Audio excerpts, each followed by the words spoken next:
Mobile layouts are the next design piece that are often done in Photoshop. In fact, there are some free tools built directly in that will aid you in creating buttons. What we are going to look at is a layout that I have built here. And before I start, I need to choose View, Show, and Grid. That's the reason I am turning on the grid so that I can divide my layouts into even chunks.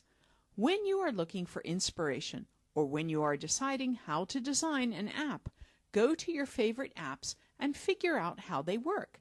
If I come down to Mini Bridge, on my iPhone, I took a couple of screenshots of some of my favorite apps, and the grid is a little distracting, so I will hit Command H or Control H to hide extras for the moment.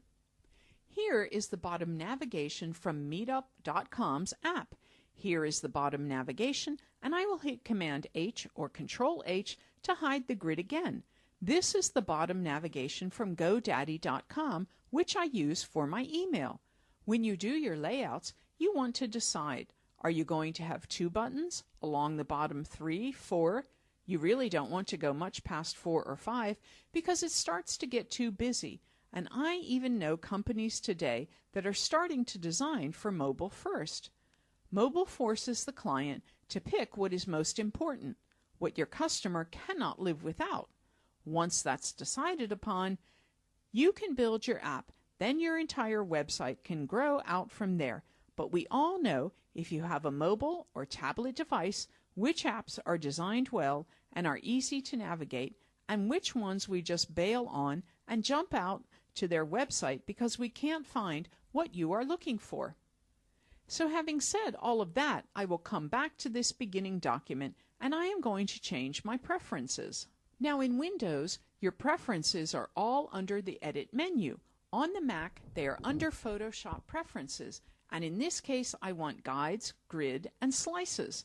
On Windows, that would be Added Preferences, Guides, Grid, and Slices, and I will scope this a little off my screen so you could see what's happening.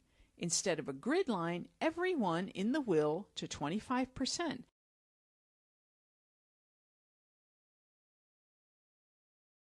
Then I see 4 darker gray guides. The subdivisions are the dotted lighter gray guides. So I am going to make that one, and now I have a perfect grid to do top navigation or bottom navigation, and this grid will show up in any image, so I will click OK. You can of course hide it with Command H or Control H to hide or review, and that's considered an extra. Now on to button layout. In order to create buttons, Photoshop has a custom shape tool that's been there for many versions.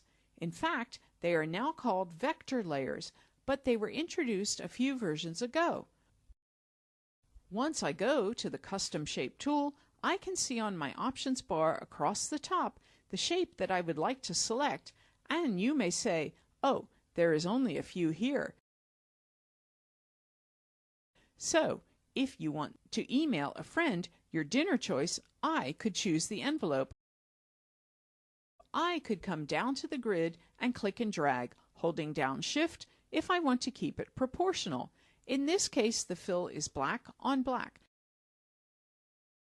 So I will change my fill color to white. And now that envelope is more visible. And I will name this Mail because that's what the button is intended to do. And you could slide this over. I often like to nudge it with my arrow keys, but I will use some alignment features to make sure those buttons line up. And as you saw here, many of the buttons will have different colors.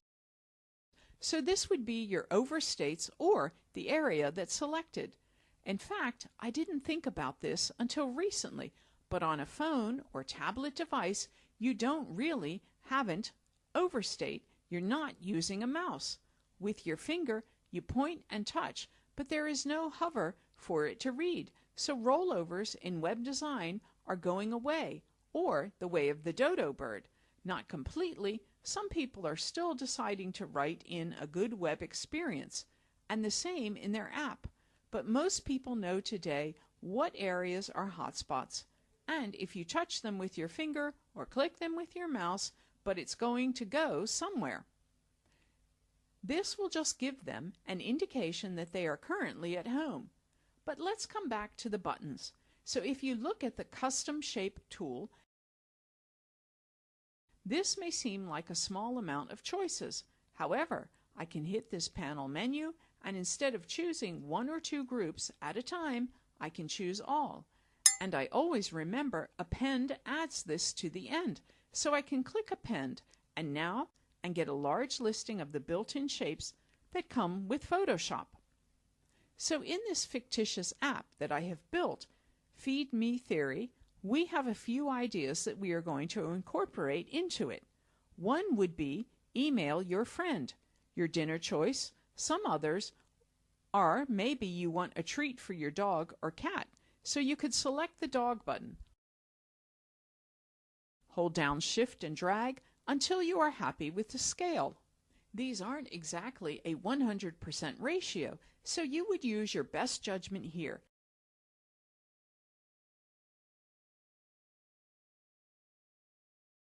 And when I have drawn that shape, I will check over in my Layers panel. It looks like that shape did go to the male layer. Let's confirm. The eye icon will hide or show it. So what I am going to do is undo the second custom shape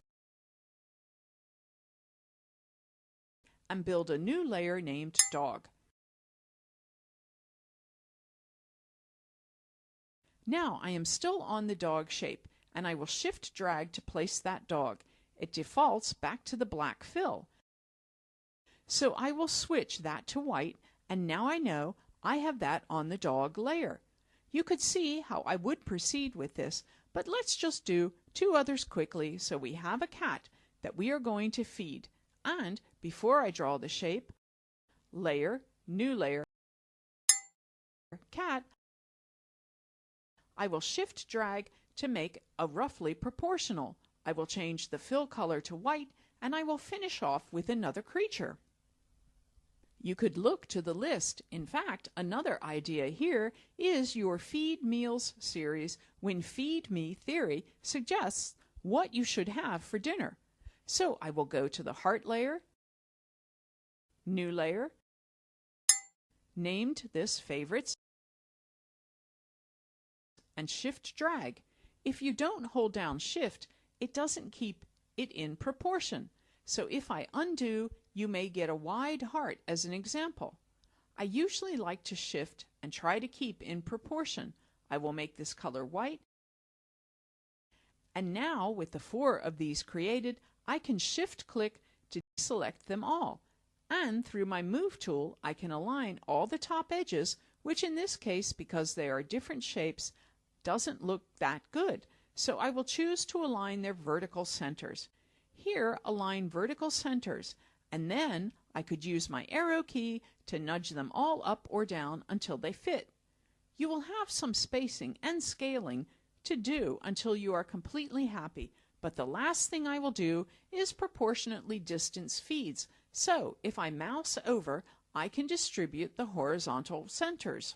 In fact, if I click on the favorites and I arrow over twice with my left arrow key on my keyboard, then I click on Male and arrow over a few times. Now it will distribute the difference between all 4 from where this sits in the heart sits. Tap the heart, and I am going to go back with just 1 or 2. So now I will Shift click to select all 4 and again distribute the horizontal centers so the dog and the cat are proportionately centered. I think finally the last 3 I built are a little big, so I will choose Edit, Free Transform, hold down Shift to scale them down a bit, and grab the corner and pull him. Press Return or Enter to accept it, and go to my favorites, which is the heart, and virtually position that.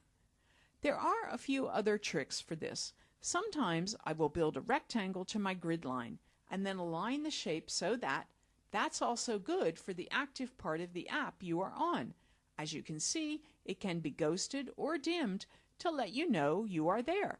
So that's a handy method as well. But to keep this video short, and I will go ahead and select all four and finish by choosing Distribute Horizontal Centers, and now I am happy with the balance. I could hit Command H to hide the edges. I could nudge these up or down with simply my arrow keys on my keyboard, but this is very simple, very intro button creation, using the built-in vector shapes. That's Ship with Photoshop and the last several versions of Photoshop. Take a look at your favorite app and try to do some mock-ups like this on your own. It's great practice for learning how to use the shape tools and aligning objects in Photoshop.